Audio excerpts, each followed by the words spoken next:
Hi guys, welcome back. I hope everyone is doing great. So today I thought that I would share some fragrances that I recently added to my collection. I have here a few fragrances, 6 to be exact, and I feel like each of them is so different from the other.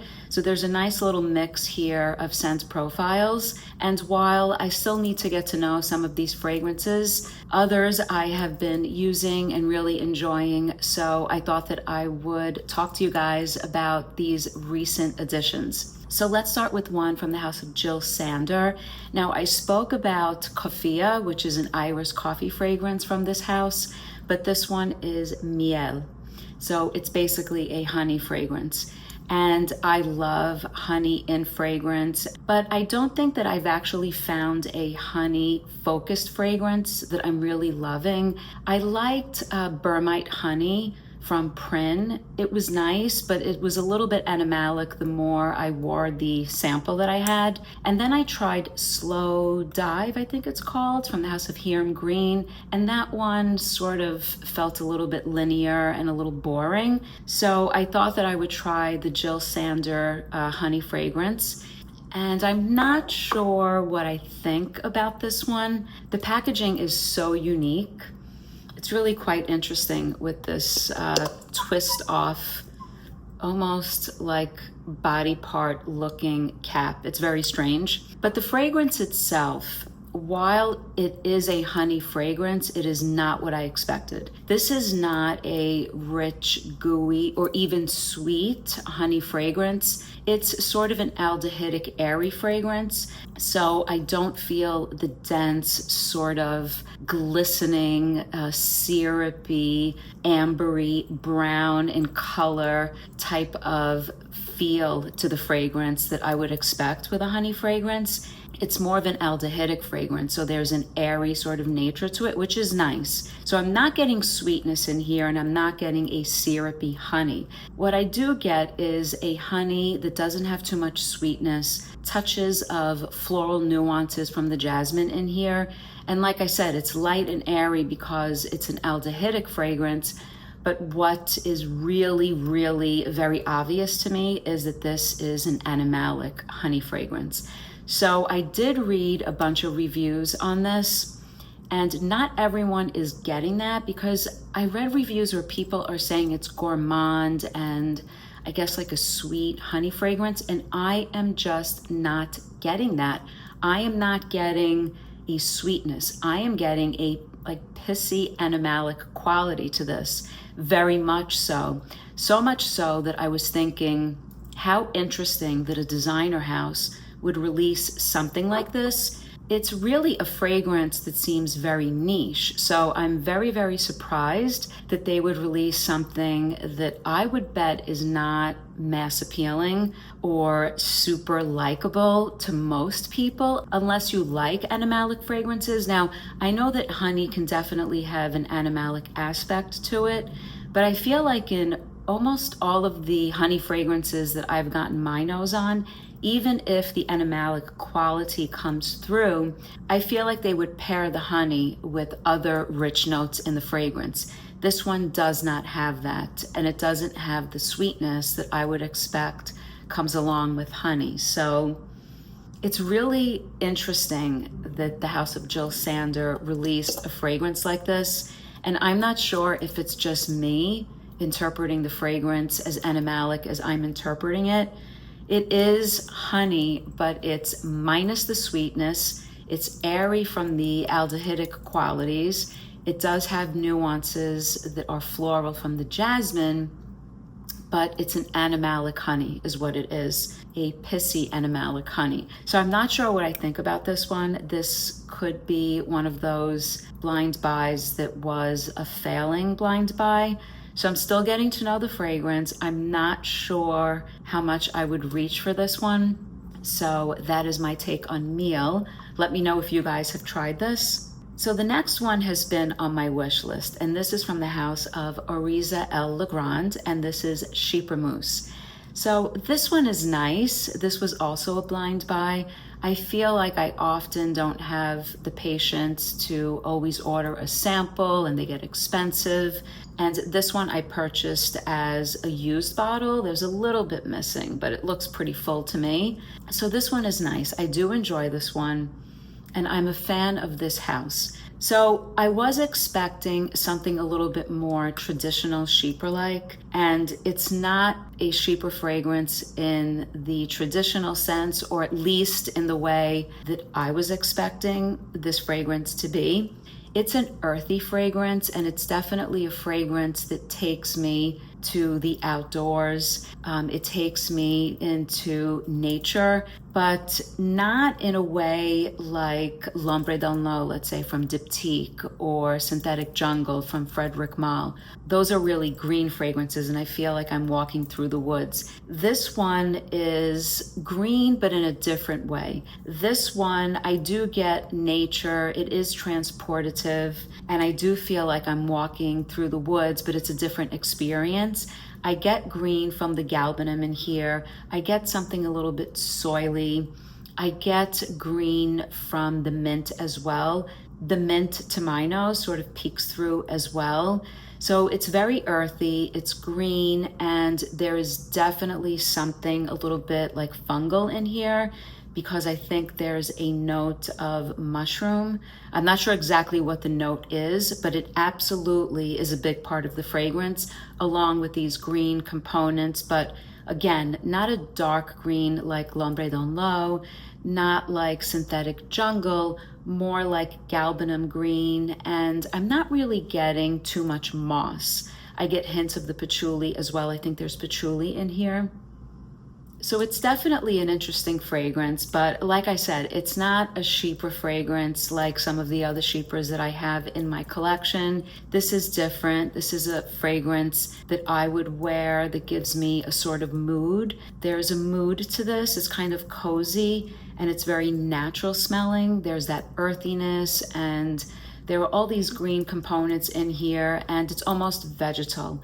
That's what it is. I feel like the green aspects of the fragrance are taking this into an almost like natural vegetal direction. But I do feel like I need to get to know this one better. I think I wore this twice when I first got it. I wore it to bed twice.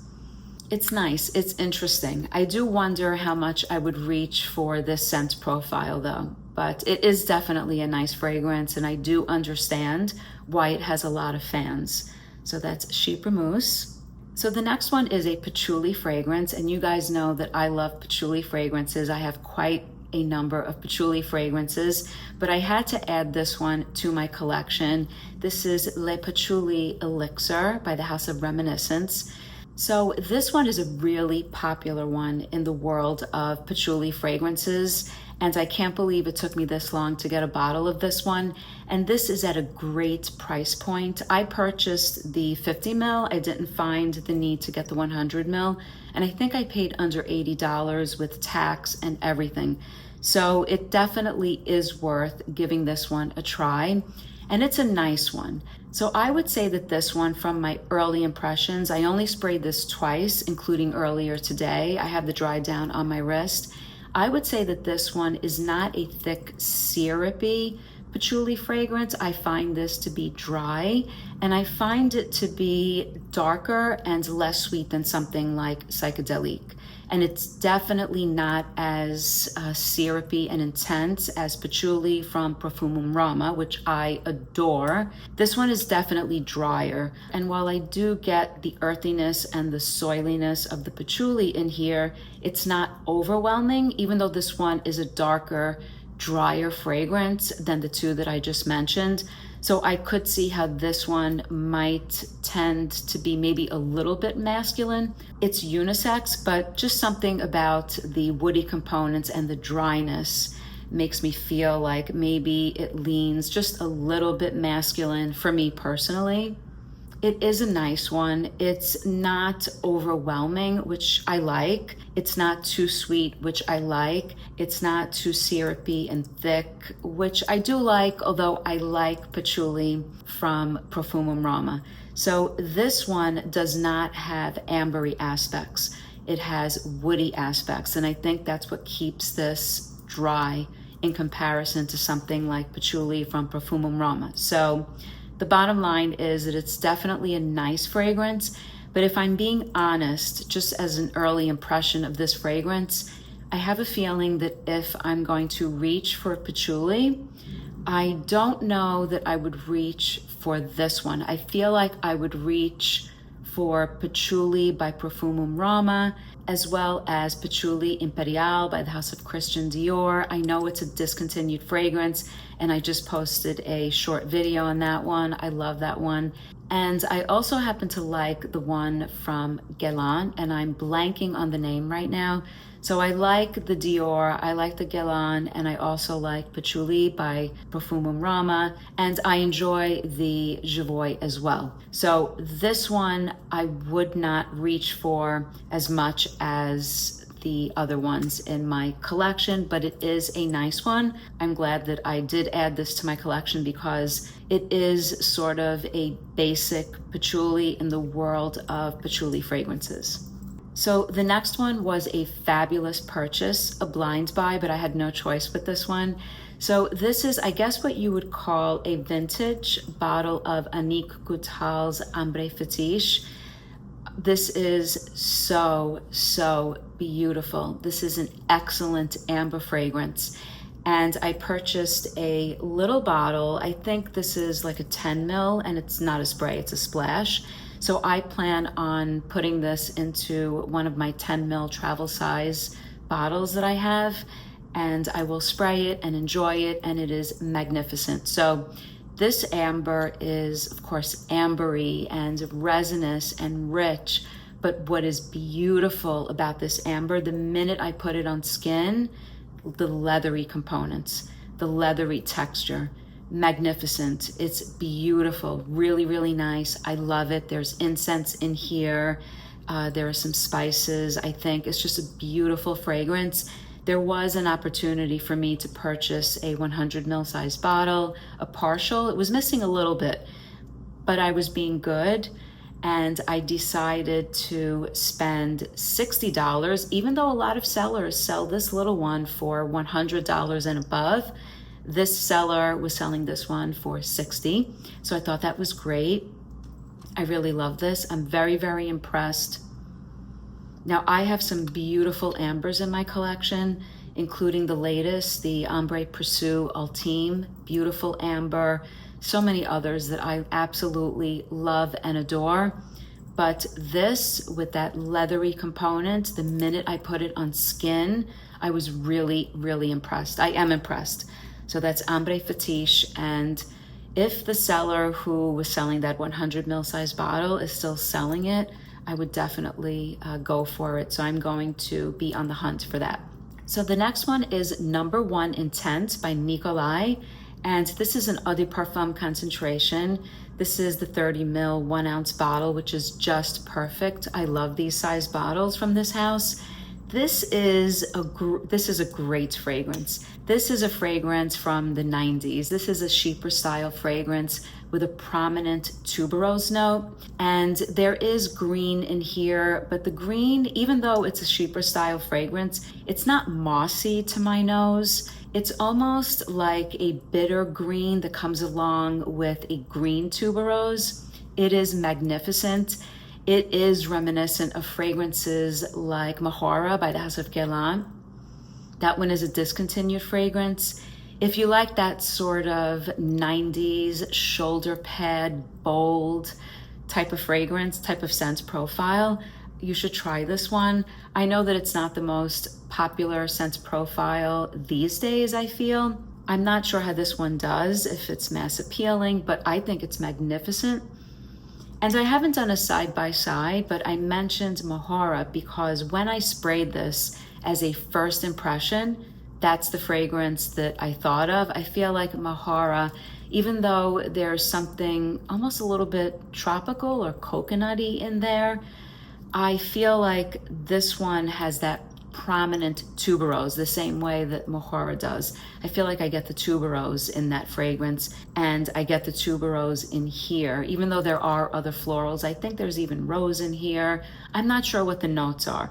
I think the note listing for this fragrance is extensive, but at the end of the day, it's a fragrance that reminds me of like an older style fragrance, very bold, very rich, and it has this sort of like green tuberose, and I kind of like that, even though it's a little bit sharp. There's a little part of this, it's a little bit like sharp, but I enjoy it. It's quite an interesting fragrance. It's bold, it's definitely a bold fragrance. So that's number 1, Intense. And the last one, even though it's a recent addition to my collection, has quickly become one of my favorites. Even though I've only worn this a handful of times, I'm really loving this. This is Poivre Samarcande by Hermes, the Reminiscence line. I really love a lot of the fragrances in this lineup, but this one is really nice for the fall and probably even the winter season. So what I love about this is, even though it's a peppery fragrance, there's green pepper and there's pimento and there's oak wood in here. I think the wood is oak. Even though you have this peppery, woody scent profile, it manages not to be heavy. It's not heavy, and at the same time, it's warming and it's cozy. And you have something almost a little bit vegetal green from that green pepper, but then you have the spiciness from the pimento without being overwhelming. And then you have these nuances from the woods. It's a dry fragrance. Maybe there's something just a tad smoky about the woody elements in here, but nothing overwhelming. Again, it is warming and spicy and woody, but it manages not to be oppressive and heavy. It manages to feel chic and airy and light. I would describe this as chic, and I don't really use that word when I'm describing fragrances, but I do feel like I am envisioning a chic man or woman. Like, what a perfect unisex fragrance, wearing like a white button-down shirt and a camel color cashmere sweater to go along with it because it's a little chilly out. It's just such a great fragrance. I really like it. And even though it's a very light wearing fragrance, with this one, you get the impression that you're not going to be able to smell it on yourself, which is the impression that I got. When I was at work, moving around, I was getting wafts and experiencing the fragrance throughout the day. Now granted, 5-6 hours later, it's definitely close to the skin. I think most, not all, most of the fragrances in this lineup are sort of light wearing. A lot of them are very wispy, but there are some that are more full bodied. I have a sample of the oud fragrance. That one seems to be a little more full-bodied. So they're not all wispy fragrances in the Hermescence line, but this one, it is in a sense wispy and light, but it's warming and cozy and woody and spicy. Very well done. Very well done. I really do like this. It is a favorite of mine. This would be like a signature scent, I think, for the fall. So that's Poivre Samarcande. So that's it for today, guys. Those are 6 new fragrances. Let me know if you're familiar with any of these fragrances. And as always, thank you so much for watching, your support, and your comments. Until next time, bye guys.